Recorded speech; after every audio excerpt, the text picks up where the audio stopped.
Okay, hello students, welcome again to my YouTube channel Life Science Classes. This side is Swati ma'am, your biology mentor और हमने शुरू किया NCERT biology class 11th page bye page mastery series. मतलब कि हमें इस text book का master बनना है।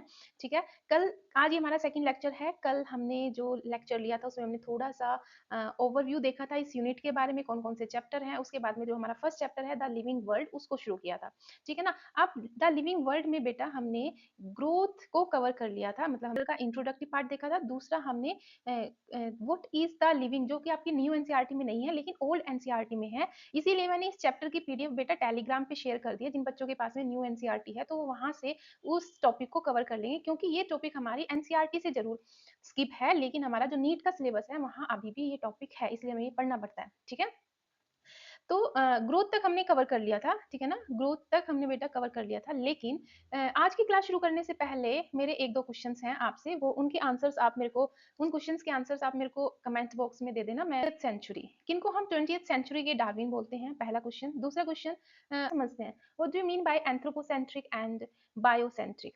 ठीक है, और तीसरा क्वेश्चन है, आप मेरे को डिफरेंस बताएंगे कैरेक्टरिस्टिक फीचर्स में और डिफाइनिंग फीचर्स में ऑफ एनी लिविंग ऑर्गेनिज्म। ठीक है, इन तीनों क्वेश्चंस के आंसर्स आप मेरे को कमेंट बॉक्स में देंगे। चलो अब आज की क्लास शुरू करते हैं।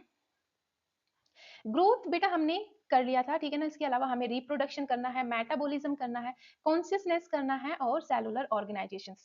ये कुछ फीचर्स हैं जिनको हमें आगे देखना है। ठीक है ना, और इनमें से कौन कौन से कैरेक्टरिस्टिक फीचर्स हैं किसी भी लिविंग ऑर्गेनिज्म के और कौन कौन से डिफाइनिंग फीचर्स हैं वो भी हम आगे देखेंगे। ठीक है ना, हालांकि कल के लेक्चर में हम कवर कर चुके हैं क्या डिफरेंस होता है कैरेक्टरिस्टिक फीचर्स में और डिफाइनिंग फीचर्स में। और हमने ये भी कल जब हमने ग्रोथ को पढ़ा तो ग्रोथ से हमें पता चला कि जो ग्रोथ होती है वो एक कैरेक्टरिस्टिक फीचर है। ठीक है ना, ग्रोथ क्या है बेटा, एक कैरेक्टरिस्टिक फीचर्स है, इसको हम डिफाइनिंग फीचर नहीं बोलते हैं। ठीक है ना, अब हम सेकंड रिप्रोडक्शन पे चलते हैं कि रिप्रोडक्शन हमारा डिफाइनिंग फीचर है या एक कैरेक्टरिस्टिक फीचर है। ठीक है,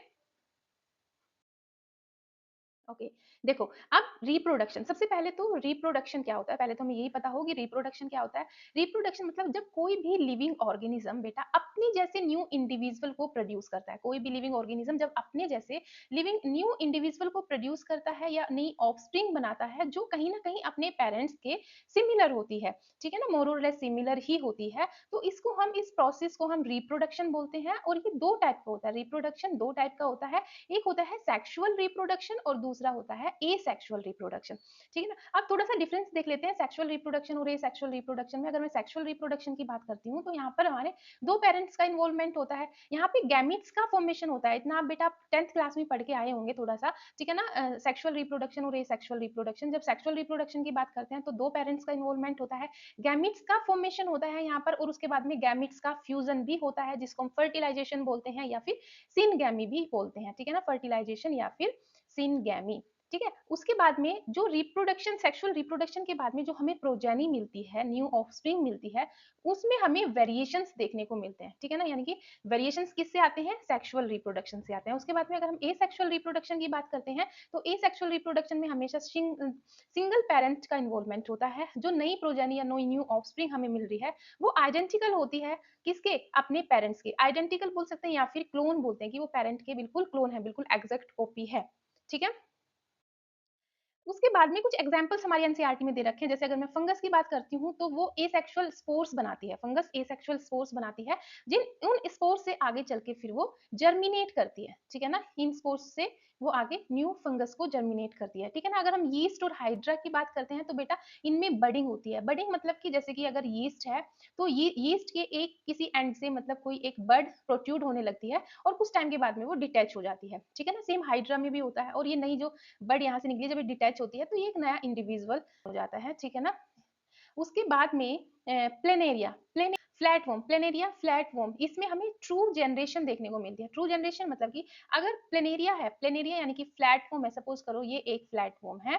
ठीक है ना, और अगर मैंने इस फ्लैट वॉर्म के कई सारे पीसेस कर दिए, ठीक है ना, कई सारे पीसेस के कर दिए, तो हर एक पीस से यहाँ पर हमें एक नया प्लेनेरिया बनता हुआ दिख जाएगा। ठीक है ना, इसी को हम ट्रू रीजनरेशन बोलते हैं। लेकिन फॉल्स रीजनरेशन भी देखने को मिलती है। जैसे कि अगर मैं लिजार्ड की बात करती हूँ तो आपने देखा होगा जो छिपकली की पूंछ होती है अगर वो निकल जाती है तो छिपकली अपनी पूंछ को तो रीजनरेट कर लेती है, लेकिन जो पूंछ है उससे छिपकली नहीं बनती फिर। ठीक है ना, इस टाइप के रीजनरेशन को हम फॉल्स रीजनरेशन बोलते हैं। ठीक है ना, लेकिन प्लेनेरिया का कोई भी पार्ट है अगर अलग हो गया उसकी बॉडी से तो उससे पूरा का पूरा प्लेनेरिया बन जाएगा, ठीक है ना, इसीलिए इसको हम ट्रू रीजनरेशन बोलते हैं। ये बेटा कुछ मेथड्स हैं, ये सारे लगभग एसेक्सुअल्स मेथड हैं रिप्रोडक्शन के, ठीक है। जैसे अगर कुछ और फंगस होती हैं, फ्लामेंटस एल्गी होते हैं, प्रोटोनीमा ऑफ मोसिस, प्रोटोनीमा ऑफ मोसिस से मतलब है जो प्रिमिटिव फॉर्म है मोसिस की, उन सब में हमें फ्रेगमेंटेशन देखने को मिलता है, ठीक है ना। फ्रेगमेंटेशन वही फ्रेगमेंट्स में टूट रहे हैं और फिर उनसे एक नया इंडिविजुअल फॉर्म हो रहा है, ठीक है ना। और तो और अगर हम यूनिसेलुलर ऑर्गेनिजम्स की बात करते हैं, जैसे कि बैक्टीरिया हो गया, अमीबा हो गया, ठीक है ना, या यूनिसेलुलर एल्गी हो गए, ठीक है ना, उनके अंदर जो यूनिसेलुलर, क्योंकि मैंने क्या बोला यहाँ पे यूनिसेलुलर, इनके अंदर जब रिप्रोडक्शन होता है वो बिल्कुल इक्वल होता है ग्रोथ के, ठीक है ना। कैसे कैसे हम बोल सकते हैं, मतलब ग्रोथ या रिप्रोडक्शन दोनों को हम सेम ही बोलेंगे। इसीलिए मैंने लास्ट लेक्चर में बोला था कि यहाँ पर जो ये रिप्रोडक्शन है वो और ग्रोथ म्यूचुअली इंक्लूसिव इवेंट है, ठीक है ना, म्यूचुअली इंक्लूसिव इंक्लूसिव इवेंट्स होती हैं, ठीक है। क्योंकि देखो ये एक यूनिसेलुलर ऑर्गेनिज्म है, सपोज करो ये बैक्टीरिया है, ठीक है ना, और ये बैक्टीरिया, इसमें सेल डिवाइड होती है, इसमें सेल डिवीजन होता है, सेल डिवीजन जब सेल डिवाइड होती है तभी ग्रोथ होती है, ठीक है ना। और इसमें जब सेल डिवाइड होती है तो एक सेल है, इस एक सेल से दो सेल बन जाती है, ठीक है ना। तो यहाँ पे ये इसकी ये ग्रोथ भी हो रही है और ये यहाँ पे रिप्रोडक्शन भी हो रहा है, ठीक है ना। तो हम डिफ्रेंशिएट ही नहीं कर पा रहे हैं कि रिप्रोडक्शन और ग्रोथ को कैसे अलग अलग बताएं हम यूनिसेलुलर ऑर्गेनिजम्स के अंदर, ठीक है। वो ये हमने देख लिया कि सभी लिविंग ऑर्गेनिजम्स के अंदर हमें रिप्रोडक्शन देखने को मिलता है, ठीक है ना। लेकिन उसके बावजूद भी कुछ ऑर्गेनिजम्स ऐसे होते हैं जिनके अंदर रिप्रोडक्शन जो रिप्रोड्यूस नहीं कर सकते, जैसे कि mules, sterile worker bee, infertile human couples, ये लिविंग होने के बावजूद भी रिप्रोडक्शन नहीं कर सकते, रिप्रोड्यूस नहीं कर सकते, मतलब कि अपनी ऑफस्प्रिंग को पैदा नहीं कर सकते। म्यूल्स कैसे है, म्यूल्स क्या होता है, म्यूल्स म्यूल्स होता है बेटा जब मेल मेल डोंकी और फीमेल हॉर्स की मेटिंग कराते हैं, फीमेल हॉर्स की मेटिंग कराते हैं, तब म्यूल बनता है, ठीक है ना। म्यूल क्या है, जब फीमेल डोंकी और फीमेल हॉर्स की मेटिंग होती है तो तब म्यूल बनता है। और मतलब यहाँ पर दो अलग अलग स्पीशीज आपस में कॉपुलेट कर रही हैं, ठीक है, जिसकी वजह से यहाँ पे जो प्रोजेनी बनती है, जब दो अलग अलग डिफरेंट स्पीशीज बेटा कॉपुलेट करती हैं तो उनसे जो प्रोजेनी बनती है, न्यू ऑफस्प्रिंग जो मिलती है, वो हमेशा मोस्ट ऑफ द केसेस में कैसी होती है, स्टराइल होती है, ठीक है ना, इनफर्टाइल होती है, ऐसी ऐसी जो हमें ऑफस्प्रिंग मिलेगी, ठीक है ना। इसीलिए जो म्यूल्स होते हैं वो इनफर्टाइल होते हैं, ये रिप्रोड्यूस नहीं कर सकते। उसके बाद में स्ट्राइल वर्कर्स भी, अगर आप हनी बी को देखोगे, ठीक है ना, मतलब देखो जो फीमेल हनी बी है ये भी आगे दो टाइप की होती हैं, एक इनमें बेटा क्वीन होती है और दूसरे इनमें वर्कर्स होती हैं, ठीक है, जो सारा काम वाम करती है ना, पूरा देखभाल जो करती है पूरा, ठीक है ना। तो जो वर्कर्स हनी बी होती हैं ये स्टेराइल होती हैं, ये रिप्रोड्यूस नहीं कर सकती, सिर्फ क्वीन जो हनी बी है ये सिर्फ रिप्रोड्यूस करती है, ठीक है ना। तो अब हमें पता चल रहा है कि हनी बी है तो लिविंग बट रिप्रोड्यूस नहीं कर रही है, ठीक है ना, उनके अंदर रिप्रोडक्शन नहीं हो रहा है। उसके बाद में म्यूल्स में भी हमने देख लिया कि लिविंग है लेकिन रिप्रोडक्शन नहीं हो रहा है। उसके बाद में अगर मैं इनफर्टाइल ह्यूमन कपल्स की बात करती हूँ, बहुत सारे ऐसे कपल्स हैं उनके अंदर कुछ जेनेटिक डिसऑर्डर्स हो जाते हैं या कुछ और दिक्कत हो जाती है जिनकी वजह से कोई और परेशानी है जिनकी वजह से वो रिप्रोड्यूस नहीं कर पा रहे हैं, तो वो हैं तो लिविंग लेकिन रिप्रोड्यूस नहीं कर पा नहीं हो, रिप्रोडक्शन नहीं है वहां पर, ठीक है ना, वो भी रिप्रोड्यूस नहीं कर रहे हैं। तो मैं क्या बोल सकती हूँ कि जो रिप्रोडक्शन एक कैरेक्टरिस्टिक फीचर्स तो है लिविंग ऑर्गेनिज्म का, बट डिफाइनिंग फीचर नहीं है, क्योंकि डिफाइनिंग फीचर्स वो होते हैं जो हमें सभी लिविंग ऑर्गेनिजम्स में देखने को मिलते हैं, ठीक है। उसके बाद में बेटा नेक्स्ट फीचर्स है हमारा मेटाबॉलिज्म, ठीक है। अब मेटाबॉलिज्म के बारे में बात करते हैं। मेटाबॉलिज्म क्या होता है, देखो जितने भी लिविंग ऑर्गेनिजम्स होते हैं, ठीक है ना, जितने भी लिविंग ऑर्गेनिजम्स होते हैं उन लिविंग ऑर्गेनिजम्स के अंदर उनके अंदर कुछ ना कुछ मॉलिकुलर लेवल पर रिएक्शंस चल रही होती हैं, ठीक है ना, कुछ ना कुछ उनके बॉडी के अंदर रिएक्शंस चल रही रहती हैं, ठीक है ना। इन रिएक्शंस को बेटा हम बायोकेमिकल रिएक्शंस बोलते हैं, ठीक है ना। बायोकेमिकल रिएक्शंस क्यों बोल रहे हैं, क्योंकि केमिकल रिएक्शंस हो रही हैं और बायो यानी कि लिविंग ऑर्गेनिज्म की बॉडी के अंदर हो रही हैं, इसलिए हम इनको बोल रहे हैं बायोकेमिकल रिएक्शंस। और ये जो बायोकेमिकल रिएक्शंस हैं, इन सभी बायोकेमिकल रिएक्शंस को ही कंबाइनली हम किसी भी लिविंग ऑर्गेनिज्म का मेटाबॉलिज्म बोलते हैं, ठीक है ना। जितनी भी उसकी बॉडी के अंदर जितनी भी केमिकल बायोकेमिकल रिएक्शंस हो रही हैं, उन सभी बायोकेमिकल रिएक्शंस को कंबाइनली हम क्या बोलेंगे, उनका मेटाबॉलिज्म बोलेंगे, ठीक है ना। अब ये जो मेटाबॉलिज्म है, मतलब जो ये बायोकेमिकल रिएक्शंस हैं, ये दो टाइप की हो सकती हैं। या तो ये एनाबॉलिक हो सकती हैं, जो रिएक्शंस हैं, अगर मैं इन रिएक्शंस की बात करती हूँ, तो ये रिएक्शंस दो टाइप की होती हैं। एक तो होती है एनाबॉलिक रिएक्शन, एनाबॉलिक, ठीक है, और दूसरी होती है बेटा कैटाबोलिक रिएक्शन, ठीक है।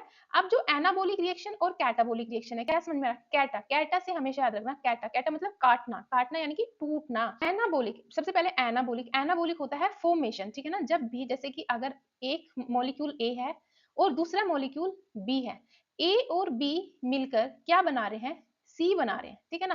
तो मैं बोलूंगी कि ये एक एनाबोलिक रिएक्शन है, यानी कि दो मॉलिक्यूल आपस में मिले हैं, तब जाके कोई तीसरा मॉलिक्यूल फॉर्म हुआ है, ठीक है ना, ये एनाबोलिक रिएक्शन है। और कैटाबोलिक रिएक्शन जब दो मॉलिक्यूल, जब कोई एक मॉलिक्यूल का ब्रेक डाउन होता है, यानी कि अगर अब हम सी को अगर तोड़ रहे हैं, तो वो ए प्लस बी में टूट जाएगा, अलग अलग हो जाएगा, ये एक कैटाबोलिक रिएक्शन है। आप समझ में आया कि एनाबोलिक रिएक्शन और कैटाबोलिक रिएक्शन में क्या डिफरेंस है, ठीक है। और इनको कंबाइनली हम एनाबोलिज्म और कैटाबोलिज्म बोलते हैं, ठीक है ना। यानी कि जो मेटाबोलिज्म होता है, मेटाबोलिज्म के अंदर दो टाइप का मेटाबोलिज्म होता है। एक होता है एनाबोलिज्म, यानी कि जिसके अंदर एनाबोलिक रिएक्शन चल रही है, और एक होता है कैटाबोलिज्म, जिसके अंदर कैटाबोलिक रिएक्शंस चल रही हैं, ठीक है। अगर मैं बात करती हूँ जैसे कि ग्लूकोज का ब्रेकडाउन, रेस्पिरेशन हो रहा है, अगर मैं रेस्पिरेशन की बात कर रही हूँ, देखो रेस्पिरेशन, रेस्पिरेशन में क्या होता है, ग्लूकोज का ब्रेकडाउन होता है ना।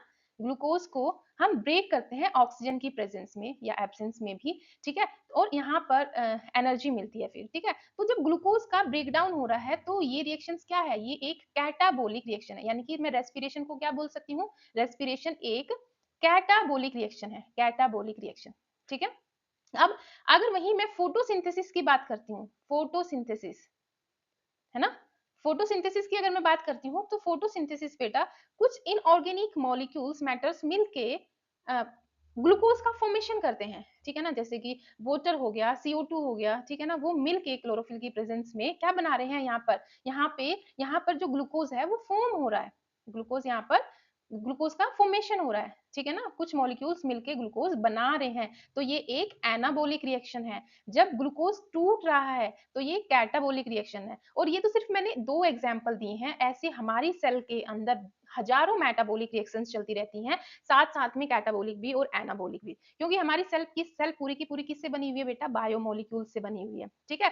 तो अब कोई क्या ये मेटाबॉलिक रिएक्शन, जो ये मेटाबॉलिक रिएक्शन है, क्या ये मेटाबॉलिक रिएक्शन हम किसी नॉन लिविंग थिंग के अंदर देखने को मिल सकती है, तो नहीं, कभी कभी भी नॉन लिविंग थिंग के अंदर, नॉन लिविंग थिंग के अंदर कभी भी हमें मेटाबॉलिज्म देखने को नहीं मिलता है, ये मेटाबॉलिक रिएक्शन उनके अंदर नहीं होती है, ठीक है ना। इसीलिए मेटाबॉलिज्म भी हमारा क्या है बेटा, एक डिफाइनिंग फीचर है, ठीक है ना। मेटाबॉलिज्म भी कैसा फीचर है, एक डिफाइनिंग फीचर है, ठीक है ना।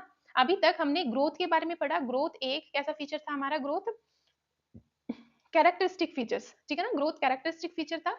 अब रिप्रोडक्शन भी एक कैरेक्टरिस्टिक फीचर है, नोट अ डिफाइन फीचर, लेकिन अब पहला हमारा डिफाइनिंग फीचर आया है मेटाबॉलिज्म। अच्छा, उसके अलावा एनसीईआरटी में दे रखा है बेटा कि जो ये जो एनाबोलिक कैटाबोलिक जो मेटाबॉलिक रिएक्शंस होती हैं, क्या हम इनको इन विट्रो कर सकते हैं, लेबोरेटरी में परफॉर्म कर सकते हैं, तो हाँ बिल्कुल, इन इन इन रिएक्शंस को हम लेबोरेटरी में भी कंडक्ट कर सकते हैं, ठीक है ना। केमिकल्स डालो, बायोमोलिक्यूल्स डालो, और प्रॉपर उन्हें जो जो उनके लिए एनवायरनमेंट चाहिए, जो जो उनको ऑप्टिमल टेम्परेचर, जैसी भी कंडीशन चाहिए, ऑप्टिमम कंडीशन वो प्रोवाइड करो, तो वो लेबोरेटरी में भी कंडक्ट हो जाएगी, ठीक है। ओके, उसके बाद में बेटा हम नेक्स्ट फीचर्स की बात करते हैं, नेक्स्ट कैरेक्टरिस्टिक फीचर्स की बात करते हैं, जो कि है कॉन्सियसनेस, ठीक है ना। नेक्स्ट है हमारा कॉन्सियसनेस। अब कॉन्सियसनेस भी एक डिफाइनिंग फीचर है, कॉन्सियसनेस भी बेटा एक डिफाइनिंग फीचर है। कैसे, देखो जितने भी लिविंग ऑर्गेनिज्म हैं हमारी सराउंडिंग में, या फिर इस लिविंग वर्ल्ड में, इस अर्थ के ऊपर जितने भी लिविंग ऑर्गेनिजम्स हैं, वो सभी लिविंग ऑर्गेनिजम्स किसी ना किसी तरीके से बेटा जो एक्सटर्नल स्टिमुलाई होती हैं उसको रेस्पॉन्स करते हैं। कॉन्सियसनेस क्या है, कुछ भी कोई भी एक्सटर्नल स्टिमुलाई हमारे ऊपर हमें फील हो रहा है और उसके प्रति हम रेस्पॉन्स कर रहे हैं, इसी को हम कॉन्सियसनेस बोलते हैं। यानी कि कॉन्सियसनेस क्या है, ability to sense their surrounding or environment and respond to their environmental stimuli which could be physical, chemical and biological. मतलब जो ये स्टिमुलाई हो सकते हैं वो फिजिकल भी हो सकते हैं, केमिकल भी हो सकते हैं और बायोलॉजिकल भी हो सकते हैं। फिजिकल कैसे? अगर मतलब लाइट है, टेम्परेचर है, कोई टच हमें फील हो रहा है, ठीक है ना, तो ये सब क्या है, ये फिजिकल स्टिमुलाई है। केमिकल स्टिमुलाई की अगर मैं बात करती हूँ, जैसे हॉर्मोन्स हो गए, हॉर्मोन्स क्या होते हैं, हमारे केमिकल्स होते हैं, हॉर्मोन्स हो गए या फिर कोई ड्रग्स हो गया, कोई मेडिसिन होगी, वो हमारी बॉडी में किस तरीके से रिएक्ट कर रहा है, मतलब वो हमारी बॉडी में जाके कैसे हमें स्टिमुलाई, वो स्टिमुलाई की तरह काम कर रहा है और हमारी बॉडी उसके प्रति कैसे रिस्पॉन्स दे रही है, ठीक है ना, उसी को कॉन्शियसनेस बोल रहे हैं। वो बायोलॉजिकल भी हो सकते हैं, बायोलॉजिकल मतलब हमें किसी इंसेक्ट ने बाइट कर लिया, कुछ इस टाइप से, तो बायोलॉजिकल स्टिमुलाई। तो ये सारे फिजिकल, केमिकल और बायोलॉजिकल स्टिमुलाई जब हमें मिलते हैं, हमें क्या, किसी भी लिविंग ऑर्गेनिज्म को मिलते हैं, तो वो उसके प्रति रिस्पॉन्स करते हैं, ठीक है ना, इसी को कॉन्शियसनेस बोलते हैं। और ऐसा सिर्फ लिविंग ऑर्गेनिजम्स में ही हो सकता है, नॉन लिविंग मैटर्स के अंदर हमें ऐसा कुछ भी देखने को नहीं मिलता। इसीलिए हम कॉन्शियसनेस को लिविंग ऑर्गेनिज्म का डिफाइनिंग फीचर बोलते हैं, ठीक है ना। अच्छा, इसके अलावा जैसे हम तो सेंस कर लेते हैं, हमारे अंदर तो सेंस ऑर्गन्स होते हैं, आई है, नोज है, टंग है, स्किन है, ठीक है ना, तो हमारे पास ईयर है, ये हमारे सेंस ऑर्गन है, इनसे हम सेंस कर लेते हैं सभी स्टिमुलाई को, ठीक है ना। इसके अलावा अगर हम प्रोकैरियोट्स की भी बात करें, प्रोकैरियोट से लेके मतलब अगर हम बात करें ना रेस्पॉन्स करने की, तो बेटा एक simple prokaryotic cell, single cellular cell भी रेस्पॉन्स करती है स्टिमुलाई के प्रति, और यूकैरियोटिक कॉम्प्लेक्स यूकैरियोट को भी, चाहे वो हायर प्लांट्स और एनिमल्स क्यों ना हो, वो भी रेस्पॉन्स करते हैं, ठीक है ना। प्रोकैरियोट्स कैसे रेस्पॉन्स करते हैं? प्रोकैरियोट्स जैसे कि प्रोकैरियोट्स के अंदर काफी सारे डिफेंस मैकेनिज्म होते हैं, जब उन पे कोई कुछ अटैक करता है तो वो अपने उन डिफेंस मैकेनिज्म को एक्टिव करते हैं इंटरनली, तो ये उनका क्या है, रेस्पॉन्स है, किसी स्टिमुलाई के प्रति रेस्पॉन्स है, ठीक है ना। जैसे कि एक एग्जांपल से समझते हैं, अगर हम फोटो पीरियड की बात करते हैं, फोटो पीरियड एक ऐसा स्टिमुलाई है, फिजिकल स्टिमुलाई है फोटो पीरियड, ठीक है ना। अब फोटो पीरियड यानी कि फोटो पीरियड से क्या समझते हैं आप, मतलब कि जो ड्यूरेशन है, लाइट की जो ड्यूरेशन है उसकी बात हो रही है, लाइट की ड्यूरेशन कितनी है, तो उसके ऊपर डिपेंड करता है। बहुत सारे जो बहुत सारी जो सीजनल ब्रीडर्स होते हैं, उनका रिप्रोडक्शन इस चीज से इफेक्ट होता है। वो मतलब इस चीज के ऊपर डिपेंड करते हैं कि जो डे लेंथ है वो कितनी है। उसके अलावा प्लांट्स के अंदर, एनिमल्स के अंदर भी, प्लांट्स में जो प्लांट्स देखोगे आप, प्लांट्स में जो फ्लावरिंग होती है, ठीक है ना, आपने सुना होगा कुछ शॉर्ट डे प्लांट होते हैं, कुछ लॉन्ग डे प्लांट होते हैं, ठीक है ना। हम किसी भी, या कोई क्रॉप भी है, उसको हम एक स्पेसिफिक टाइम पीरियड पे लगाते हैं, क्यों लगाते हैं, क्योंकि हमें पता होता है कि जो इसकी फ्लावरिंग है, उस फ्लावरिंग के लिए हमें इतना पर्टिकुलर फोटो पीरियड की जरूरत होती है, ठीक है ना, तो उसी हिसाब से क्रॉप्स लगाई जाती हैं फील्ड में। तो ये सारी चीजें हैं बेटा। ये फोटो पीरियड क्या है यहाँ पर, तो फोटो पीरियड यहाँ पर एक टाइप का फिजिकल स्टिमुलाई है, और जिसके प्रति बहुत सारे एनिमल, सीजनल ब्रीडर्स जो है, प्लांट्स हैं, वो रिप्रोडक्शन में, उनका रिप्रोडक्शन इस चीजों से अफेक्ट होता है, ठीक है। उसके बाद में एक मैंने बोला कि कॉन्शियसनेस, यहाँ पे हमने कॉन्शियसनेस की बात की, उसके बाद में बात कर रहे हैं सेल्फ कॉन्शियसनेस क्या होता है। Self consciousness in human being, मतलब कि सेल्फ कॉन्शियसनेस, सबसे पहले तो बेटा सेल्फ कॉन्शियसनेस हमें और किसी भी लिविंग ऑर्गेनिज्म में देखने को नहीं मिलती है। सेल्फ कॉन्शियसनेस हमें सिर्फ ह्यूमन बीइंग में ही देखने को मिलती है। सेल्फ कॉन्शियसनेस मतलब कि इस तरीके से आप समझ सकते हो, जैसे क्या किसी भी आपने किसी डॉग को, काऊ को या फिर किसी कैट को, दूसरी कैट को देख के उन्हें मतलब कुछ ऐसी फीलिंग आती है कि अच्छा ये मेरे बारे में क्या सोच रहा होगा, अच्छा मुझे नर्वस फील, मुझे बहुत क्या बोले, डर लग रहा है, या मैं बहुत नर्वस फील कर रही हूँ इसको देख के। अच्छा मेरे को सामने, अभी मैं कैमरे के सामने बोल रही हूँ, सब मेरे को देख रहे हैं, बच्चे मेरे को देख रहे हैं, अच्छा मैम कैसे बोल रही हैं, कैसे नहीं बोल रही हैं, तो ये एक तरीके की नर्वसनेस सी फील होना, ये सब तो ये बेटा सिर्फ ह्यूमन बीइंग में होता है। इसी को हम सेल्फ कॉन्शियसनेस बोलते हैं, ठीक है ना। और ये सेल्फ कॉन्शियसनेस ह्यूमन बीइंग में ही देखने को मिलती है सिर्फ, ठीक है ना। इसीलिए ये भी कोई डिफाइनिंग फीचर नहीं है, इसको भी हम लिविंग ऑर्गेनिज्म का, ऑर्गेनिजम्स के अंदर कैरेक्टरिस्टिक फीचर्स बोल, कैरेक्टरिस्टिक फीचर्स के अंदर रख सकते हैं इसको। सेल्फ कॉन्शियसनेस को कैरेक्टरिस्टिक फीचर्स में रख सकते हैं, ये डिफाइनिंग फीचर नहीं है। लेकिन कॉन्शियसनेस एक डिफाइनिंग फीचर है जो सभी के सभी लिविंग ऑर्गेनिज्म में मिलता है, ठीक है। देखो बेटा, अब बात करते हैं सेलुलर ऑर्गेनाइजेशन की। सेलुलर ऑर्गेनाइजेशन ये भी याद रखना कि एक डिफाइनिंग फीचर है। सेलुलर ऑर्गेनाइजेशन एक डिफाइनिंग फीचर है, ठीक है। क्योंकि जो सेलुलर ऑर्गेनाइजेशन है, मतलब कि हम यहाँ पर सेल के ऑर्गेनाइजेशन की बात कर रहे हैं, यहाँ पर हम सेल के बारे में बात कर रहे हैं, और जितने भी लिविंग ऑर्गेनिजम्स होते हैं, जितने भी लिविंग ऑर्गेनिजम्स होते हैं, सबकी जो बेसिक और फंक्शनल यूनिट होती है, वो क्या होती है, वो सेल ही होती है। यानी कि सेल खुद में एक लिविंग है, सेल खुद में अकेली एक क्या है। अगर मैं यूनिसेलुलर ऑर्गेनिज्म की बात करती हूँ, यूनिसेलुलर ऑर्गेनिज्म की अगर मैं बात करती हूँ, तो वो सिंगल सेल है, सिंगल सेल है और लिविंग है, ठीक है ना। और एक सिंगल सेल के अंदर ही वो सारी रिएक्शंस, वो सारी लिविंग प्रोसेसेस, लाइफ प्रोसेसेस चल रही हैं, जो उसको लिविंग रख रही हैं, ठीक है ना? तो इस तरीके से सेलुलर ऑर्गेनाइजेशन भी हमारा एक डिफाइनिंग फीचर है, ठीक है? अब सेलुलर ऑर्गेनाइजेशन क्या होता है, जैसे कि कैसे, मतलब जो how living organisms are structured at cellular level, ठीक है? अगर हम एक सेल के अंदर देखते हैं, ठीक है ना, अगर हम एक सेल को देखें, तो एक सेल के अंदर बेटा हमें बहुत सारे ऑर्गेनली देखने को मिलते हैं, ठीक है? न्यूक्लियस है, क्लोरोप्लास्ट है, माइटोकॉन्ड्रिया है, राइबोसोम्स हैं, ठीक है ना? बहुत सारे ऑर्गेनलीज देखने को मिलते हैं, ठीक है ना? यानी कि एक सेल किससे बना हुआ है, मल्टीपल, एक सेल बना हुआ है, मल्टीपल ऑर्गेनलीज मिलके एक सेल बनाते हैं, मल्टीपल ऑर्गेनलीज मिलके एक सेल बनाते हैं, ठीक है ना? और ये जो ऑर्गेनलीज भी हैं, ये किससे बने हुए हैं, ये बायोमोलिक्यूल से बने हुए हैं, ठीक है ना? ये ऑर्गेनलीज बेटा बहुत सारे बायोमोलिक्यूल्स ने ऑर्गेनलीज को बनाए हैं, ऑर्गेनलीज ने किसको, किनको बनाया है, सेल को बनाया, ठीक है ना? अगर मैं इनको इंडिविजुअली बोलूं कि क्या ये ऑर्गेनलीज इंडिविजुअली लिविंग है, तो नहीं, लेकिन ये जब सारे मिलके, सब मिलके आपस में इंटरेक्ट करके क्या बना रहे हैं, एक सेल बना रहे हैं, और ये सेल लिविंग है फिर, ठीक है ना? और उसके बाद में हम देखते हैं कि और आगे अगर हमें इसके और जो फंक्शंस को एनहांस करना है, इसको और क्या बोलेंगे, और इसमें हमें प्रोग्रेस देखनी है, तो सेल, कई सारे सेल मिलके टिश्यू बनाते हैं, ठीक है ना? टिश्यू और बेटर बन जाता है, ठीक है ना? उसके बाद में टिश्यू मिल मिल के फिर ऑर्गन बनाते हैं, ऑर्गन की एफिशिएंसी हमें और ज्यादा देखने को मिलती है, और इसी तरीके से ऑर्गन मिलके फिर ऑर्गन सिस्टम और एक पूरा का पूरा इंडिविजुअल बनता है, जो कि मतलब हम मल्टी सेलुलर ऑर्गेनिज्म में देख सकते हैं। ये पूरा ऑर्गन सिस्टम, ये सारी चीजें जो हमारे हायर ऑर्गेनिज्म होते हैं, हायर प्लांट्स और एनिमल्स हैं, वहां पर ये चीजें हम देखने को मिल रही है, ठीक है? तो मतलब हमने देखा है कि किस तरीके से ये आपस में इंटरेक्ट करती जा रही हैं, और इनमें प्रोग्रेस होती जा रही है, इनके फंक्शन की एफिशिएंसी बढ़ती जा रही है, ठीक है? तो यही सारी चीजें हम पढ़ते हैं सेलुलर ऑर्गेनाइजेशन में। हाँ बिल्कुल, ये भी एक डिफाइनिंग फीचर है हमारा, ठीक है? उसके बाद में अगर तुम्हारे से कोई पूछे, ठीक है ना, तो बेसिकली तुम एक लिविंग ऑर्गेनिज्म किसको बोलोगे, ठीक है ना? मतलब कि एक प्रॉपर, जिस जो एक एनसीईआरटी में इसकी एक प्रॉपर डेफिनेशन दी है बेटा, कि किसको हम एक लिविंग ऑर्गेनिज्म बोलेंगे, तो लिविंग ऑर्गेनिजम्स आर, एनसीईआरटी की लाइन है बेटा, living organisms are self replicating, replicating मतलब कि वो अपनी जैसी प्रोजेनी बना सकते हैं, ठीक है ना? Living organisms are self replicating होते हैं, इवॉल्विंग होते हैं, टाइम के साथ में इवॉल्व होते हैं, इवॉल्व होते रहते हैं, जिससे इवोल्यूशन होता है, ठीक है ना? और अपने आप को जैसे जैसे सर्कमस्टांसेस आती जाती हैं, उसके हिसाब से खुद को एडजस्ट करते जाते हैं।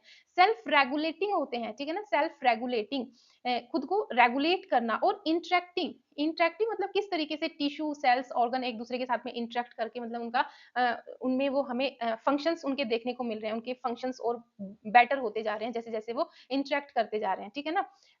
तो इन सारी चीज़ों में अगर कैपेबल हो, और साथ में किसी एक्सटर्नल स्टिमुलाई को रिस्पॉन्ड करने के कैपेबल हो, तो हम बोल सकते हैं कि वो कोई भी कोई भी कोई भी मैटर, कोई भी थिंग, कोई भी थिंग जिसके अंदर हमें ये देखने को मिले कि वो सेल्फ रेप्लिकेटिंग है, इवॉल्विंग है, सेल्फ रेगुलेटिंग है, इंटरेक्टिव सिस्टम देखने को मिल रहा है, कैपेबल है एक्सटर्नल स्टिमुलाई को रेस्पॉन्ड करने में, तो हम बोल सकते हैं कि वो क्या है बेटा, वो एक लिविंग ऑर्गेनिज्म है, ठीक है ना? तो ये हमारी एक प्रॉपर डेफिनेशन है लिविंग ऑर्गेनिज्म की, जो आपने याद रखनी है लिविंग ऑर्गेनिज्म की डेफिनेशन को, ठीक है? एनसीईआरटी में बिल्कुल एज इट इज दी हुई है। उसके बाद में बेटा देखो हमारा इसका व्हाट इज लिविंग, व्हाट क्या था, मतलब हमारा व्हाट इज लिविंग, ये वाला पोर्शन कवर हो गया चैप्टर का, ठीक है ना? जो कि आपकी न्यू एनसीईआरटी में नहीं है, पुरानी एनसीईआरटी में है, ठीक है? तो इसके बाद में हमारा नेक्स्ट टॉपिक आता है डाइवर्सिटी इन लिविंग वर्ल्ड, ठीक है ना? अब डाइवर्सिटी इन लिविंग वर्ल्ड से आप क्या समझते हो? Diversity in living world, diversity, सबसे पहले डाइवर्सिटी क्या होती है? डाइवर्सिटी मतलब बेटा डिफरेंट डिफरेंट, ठीक है ना? अलग अलग चीजें हमें देखने को मिली है, डाइवर्सिटी डिफरेंट चीजें देखने को मिल रही है। डाइवर्सिटी मतलब हम बोल सकते हैं ना, जैसे कि इंडिया की अगर हम बात करते हैं, तो इंडिया एक डाइवर्सिफाइड कंट्री है, क्योंकि इंडिया के अंदर बहुत सारे कास्ट हैं, बहुत सारे रिलीजन्स हैं, डिफरेंट डिफरेंट टाइप के रिलीजन्स हमें कास्ट में देखने को मिल रही है, इसलिए हम बोल रहे हैं यहाँ पे कि ये बड़ी डाइवर्सिफाइड यहाँ पे हमें मेजोरिटी कम्युनिटी देखने को मिल रही है, ठीक है? तो इसी तरीके से डाइवर्सिटी मतलब आपको पता चल गया ना, विभिन्नता, हिंदी में एग्जैक्ट हिंदी में इसको विभिन्नता बोलते हैं, ठीक है? और आप बोले कि बायोडाइवर्सिटी क्या होती है, मतलब बायो का मतलब लिविंग, बायो का मतलब क्या है, लिविंग, और डाइवर्सिटी मतलब हमें पता ही चल गया डिफरेंट डिफरेंट, यानी कि ऐसी डिफरेंट डिफरेंट स्पीशीज, या डिफरेंट मतलब कि हमें यहाँ पर काऊ देखने को मिल रही है, कैट देखने को मिल रही है, डॉग है, माइक्रोब्स हैं और डिफरेंट टाइप के प्लांट्स हैं, डिफरेंट डिफरेंट टाइप के एनिमल्स हैं, ठीक है? एल्गी है, फंगस है, प्रोटोजोआ मतलब बहुत सारी चीज़ें हैं मतलब अगर और सिर्फ़ ये नहीं कि मतलब अगर हमने थोड़ा एरिया को अगर हमने नैरो रखा है, तो हमें कु यहाँ पे जो स्पीशीज़ देखने को मिल रही है, उनके नंबर शायद कम हो। हम थोड़ा-सा एरिया और वाइड करेंगे, तो वहाँ पे हमें जो नंबर ऑफ स्पीशीज़ हैं, वो और ज़्यादा बढ़ जाएँगे, ठीक है ना? सब जगह किसी किसी मतलब हर प्लेस पर हमें अगर मैं पूरे अर्थ की बात करती हूँ, पूरे अगर मैं पूरी अर्थ की बात करती हूँ, तो अर्थ के ऊपर हमें बहुत सारी बायोडायवर्सिटी देखने को मिलती है। डिफरेंट टाइप का हमें फ्लोरा देखने को मिलता है और डिफरेंट डिफरेंट टाइप का हमें फ़ोना देखने को मिलता है, ठीक है ना? तो ये सब फ़ोना मतलब कि एनिमल्स डिफरेंट डिफरेंट टाइप के एनिमल्स और फ्लोरा हमें डिफरेंट मतलब प्लांट की भी तो हमें कोई एक स्पीशीज़ नहीं दिखती ना, प्लांट भी हमें अलग-अलग टाइप के प्लांट्स देखने को मिल रहे हैं। तो इन सबको कलेक्टिवली उसके अलावा हमारे माइक्रो ऑर्गेनिजम्स भी हैं इन सबको कलेक्टिवली हम क्या बोल रहे हैं बेटा बायोडाइवर्सिटी बोल रहे हैं ठीक है ना आज तक जो हमारे साइंटिस्ट हैं आज की डेट तक हमारे जो साइंटिस्ट हैं वो 1.7 टू 1.8 मिलियन स्पीशीज को डिस्कवर्ड कर चुके हैं ठीक है ना मतलब कि इतनी स्पीशीज अभी तक डिस्कवर्ड हो चुकी है लेकिन सिर्फ ऐसा नहीं है कि ये इतनी स्पीशीज डिस्कवर्ड हो गई तो मतलब और स्पीशीज नहीं है और भी नई नई स्पीशीज डिस्कवर्ड हो रही है हालांकि इससे ज्यादा मतलब अभी तक नहीं आप न्यूज़पेपर में देखोगे बीच-बीच में कोई ना कोई एक-एक स्पीशीज़ आती रहती है कि अच्छा ये नई स्पीशीज़ डिस्कवर्ड हुई है, अब ये नई स्पीशीज़ डिस्कवर्ड हुई है, ठीक है ना? तो मतलब अभी पता नहीं और भी कितनी सारी स्पीशीज़ हैं, ये सिर्फ़ ये वो स्पीशीज़ हैं जिन्हें अभी तक हम देख पाए हैं, हम डिस्कवर्ड कर पाए हैं, ठीक है ना? और कितनी होगी हमें नहीं पता, ठीक है ना? लेकिन हम इतनी को अब आज की डेट तक इतनी स्पीशीज़ के बारे में हम जानते हैं। अब समझ में आया ना? और सोचो कि ह्यूमन इनमें से एक है बेटा, ठीक है ना? यानी कि कितनी हो रही है 17 लाख 17 से 18 लाख स्पीशीज हैं इस अर्थ के ऊपर जो हम अब तक डिस्कवर कर चुके हैं ठीक है और ह्यूमन उनमें से कोई एक स्पीशीज है यानी कि 17 लाख में से 17 या मैं बोलूं अगर 18 लाख स्पीशीज हैं तो 17 लाख 99,000 स्पीशीज हमारे से अलग हैं इस अर्थ के ऊपर बात समझ रहे हो कितनी बायोडाइवर्सिटी है अब समझ में आया ना बायोडाइवर्सिटी का क्या मतलब होता है अच्छा एक और चीज स्पीशीज का क्या मतलब होता है बेटा स्पीशीज क्या होती है स्पीशीज देखो स्पीशीज को अब हम स्पीशीज की बात करते हैं स्पीशीज क्या होती है ध्यान से समझना ठीक है ना सबसे पहले तो जो अर्नस्ट मेयर साइंटिस्ट थे उन्होंने आज तक की सबसे मोस्ट एक्सेप्टेड डेफिनेशन दी है स्पीशीज की उसी स्पीशीज की डेफिनेशन की हम बात कर रहे हैं जो ऑर्गेनिज्म एक जैसे दिखते हैं ठीक है ना ऐसे ऑर्गेनिजम्स जो हमें सिमिलर दिखते हैं एक जैसे दिखते हैं ठीक है ना और ये आपस में इंटरब्रीड कर सकते हैं ठीक है ना ये आपस में इंटरब्रीड कर सकते हैं और साथ में इंटरब्रीड तो कर ही रहे हैं और साथ में जो इनकी ऑफस्प्रिंग होगी वो कैसी होनी चाहिए वो ऑफस्प्रिंग फर्टाइल होनी चाहिए फर्टाइल मतलब कि वो बच्चे भी आगे जाके बच्चे पैदा कर सके ऐसी ऑफस्प्रिंग होनी चाहिए इनकी ठीक है ना तो हम बोल देंगे कि ये ऑर्गेनिज्म सारे कलेक्टिवली क्या है एक स्पीशीज है जैसे कि हमने पीछे म्यूल का एग्जाम्पल पढ़ा जैसे हमने पीछे बेटा म्यूल का एग्जाम्पल पढ़ा म्यूल क्या बोला मैंने म्यूल क्या है फर्टाइल नहीं होते स्टेराइल होते हैं ठीक है क्यों है क्योंकि डोंकी एक अलग स्पीशीज है डोंकी एक अलग स्पीशीज है और हॉर्स एक अलग स्पीशीज है इन दोनों के बीच में इंटरब्रीड हुई जिसकी वजह से म्यूल बना ठीक है ना लेकिन म्यूल तो बन गया अब लेकिन ये म्यूल कैसा है फर्टाइल नहीं है स्टेराइल बना है ठीक है ना तो स्पीशीज क्या होती है वे ऑर्गेनिज्म जो देखने में एक जैसे हमें दिखते हैं सिमिलर होते हैं इंटरब्रीड कर सकते हैं आपस में कॉपुलेट कर सकते हैं आपस में और जो इनकी ऑफस्प्रिंग जो इनके बच्चे होंगे वो कैसे होने चाहिए फर्टाइल होने चाहिए वो बच्चे भी आगे जाके बच्चे पैदा कर सके ठीक है ना तो उसको हम बोलेंगे उन ग्रुप ऑफ इंडिविजुअल्स को उन ग्रुप ऑफ ऑर्गेनिजम्स को मैं क्या बोल दूंगी स्पीशीज बोल दूंगी और ये डेफिनेशन हमें प्रॉपर जो हम एक्सेप्ट कर रहे हैं जो सबसे अच्छी डेफिनेशन दी स्पीशीज की वो किसने दी थी बेटा आंस मेयर ने जो हम अभी पीछे कल की क्लास में जिन साइंटिस्ट के बारे में हम पढ़ के आए हैं ठीक है ना ठीक है अब इसके आगे बेटा हम बात करते हैं नोमेनक्लेचर की नोमेनक्लेचर क्या होता है नोमेनक्लेचर मतलब कि एक तरीके से किसी का नाम रखना नोमेनक्लेचर ठीक है ना जो हम जैसे छोटा बच्चा होता है तो उसका नामकरण करते हैं ठीक है ना तो नोमेनक्लेचर भी नामकरण ही है ठीक है ना हमें एक नेम देना है अब ये देखो कि इंडिया नहीं इंडिया छोड़ो मतलब अगर पहले मैं वर्ल्ड की बात करती हूँ तो वर्ल्ड में बहुत सारी कंट्रीज हैं ठीक है सब कंट्रीज में अलग अलग स्पीशीज और अलग अलग इंडिविजुअल्स और डिफरेंट डिफरेंट टाइप की बायोडाइवर्सिटी हमें देखने को मिल रही है ठीक है ना सबकी लैंग्वेज अलग है सबके कल्चरल डिफरेंसेस हैं बहुत सारे चेंजेस हैं तो कोई किसी को कुछ नाम से बुला रहा है, कोई किसी को कुछ नाम से बुला रहा है, या फिर किसी स्पीशीज़ को उन्होंने कोई नाम दे दिया, दूसरी जगह हम गए, उसी स्पीशीज़ को वो दूसरा नाम दे रहे हैं। जैसे कि अगर आप सिर्फ़ दूसरी कंट्रीज़ को तो छोड़ दो, अगर आप इंडिया में भी बात करो, तो इंडिया के अंदर भी कितना सारे हमें लैंग्वेज में डिफरेंस है, ठीक है ना? नॉर्मली आप साउथ में चले जाओ, जिस चीज़ को हम कुछ और नाम से बुलाते हैं, तो साउथ में उस चीज़ को किसी और नाम से बुला रहे हैं, ठीक है ना? तो साइंटिस्ट ये चाहते थे कि अगर हम किसी भी स्पीशीज़ के बारे में बात कर रहे हैं, किसी भी बायोलॉजिकल स्पीशीज़ के बारे में अगर हम बात कर रहे हैं, तो उसका एक प्रॉपर नाम होना चाहिए, जो कि पूरे ऑल ओवर वर्ल्ड में वो नाम एक्सेप्टेड हो, ऐसे कन्फ्यूज़न ना हो, ठीक है ना? तो इसी के लिए ये नोमेनक्लेचर लेके आया गया, मतलब हमने नाम रखने शुरू किए ऑर्गेनिज्म के, स्पीशीज के, हमने अलग-अलग स्पीशीज को नाम देना शुरू किया, ठीक है? अब नोमेनक्लेचर शुरू करने से पहले हमें क्या करना पड़ेगा? हमें आइडेंटिफाई करना पड़ेगा, मतलब हमें जो सारी स्पीशीज है, उनको आइडेंटिफिकेशन करनी पड़ी, ठीक है? आइडेंटिफिकेशन मतलब कि अच्छा इसके इसके कैरेक्टरिस्टिक फीचर्स क्या हैं, इसमें क्या सिमिलैरिटी है, इसमें ये दूसरी जो स्पीशीज है उससे किस तरीके से सिमिलर है, तो इस टाइप से हमने उनमें आइडेंटिफिकेशन करना शुरू किया, और उसके बाद में आईसीबीएन और आईसीजेडएन के रूल को फॉलो करते हुए हमने उनको नाम देने शुरू किए, ठीक है ना? तो आईसीबीएन क्या है बेटा? International code of botanical nomenclature, international code for botanical nomenclature and international code for zoological nomenclature, ठीक है ना? यानी कि प्लांट से रिलेटेड, बॉटनी से रिलेटेड सारे जो नाम दिए वो इनके आईसीबीएन के रूल के अकॉर्डिंग दिए गए, और जो एनिमल्स के जितने भी नाम दिए गए, जूलॉजी से रिलेटेड जितने भी नाम थे, वो सारे किस रूल, जब हम उन्हें नोमेनक्लेचर दिया गया तो मतलब उसमें किसके रूल फॉलो किए गए? आईसीजेडएन के रूल को फॉलो किया गया, ठीक है? तो ये है बेटा नोमेनक्लेचर, आइडेंटिफिकेशन, आईसीबीएन और आईसीजेडएन। समझ में आया? ठीक है, आगे चलते हैं। अब देखो, अब जो ये एक नाम सुना होगा आप लोगों ने, बाइनोमियल नोमेनक्लेचर, ठीक है ना? जो नोमेनक्लेचर रखे गए, जो नाम, जो ये इनका नामकरण किया गया एक टाइप से, तो उनका जो नामकरण किया गया उसमें दो नाम रखे गए, एक नाम नहीं रखा, दो नाम रखे जाएंगे। ऐसा ऐसा किसने बोला? ऐसा बोला कैरोलस लीनियस ने। कैरोलस लीनियस ने ये बोला कि एक नाम नहीं रखेंगे, दो नाम रखेंगे, ठीक है ना? जिसके लिए क्या यूज किया गया? बाइनोमियल नोमेनक्लेचर यूज किया गया, ठीक है ना? The system of naming organisms developed by Carolus Linnaeus is called binomial nomenclature। बहुत इंपॉर्टेंट है, याद रखना। This system gives every organism two scientific name, जो मतलब जैसे ये पता है किसका नाम है बेटा? मैंगो का। जो हम मैंगो बोलते हैं ना, आम जैसे हम बोलते हैं, आम हम हिंदी में बोलते हैं, ठीक है ना? मैंगो इंग्लिश में बोलते हैं, क्या पता दूसरी लैंग्वेज में आम को और कुछ बोलते होंगे, ठीक है ना? लेकिन जो साइंटिफिक नेम क्या है? मैग्नीफेरा इंडिका, ठीक है? ये कहीं भी चले जाओ तुम, ऑल ओवर इंडिया में चले जाओ, ये चेंज नहीं होगा। मैंगो भी चेंज हो जाएगा, आम भी चेंज हो जाएगा, लेकिन मैग्नीफेरा इंडिका यही रहेगा ऑल ओवर वर्ल्ड में, ठीक है? तो यहाँ पे जो मैग्नीफेरा है, ये जीनस है। मैग्नीफेरा क्या है यहाँ पर? जीनस। और इंडिका है यहाँ पर स्पीशीज। इंडिका क्या है? स्पीशीज। और जीनस क्या है? मैग्नीफेरा, ठीक है? अब इसके कुछ रूल भी बताए गए कि हमें कोई साइंटिफिक नेम लिखना है तो कैसे लिखना है। सबसे पहले जो जीनस है, जीनस का फर्स्ट लेटर को कैपिटल रखेंगे, स्पीशीज के फर्स्ट लेटर को स्मॉल रखेंगे, ठीक है ना?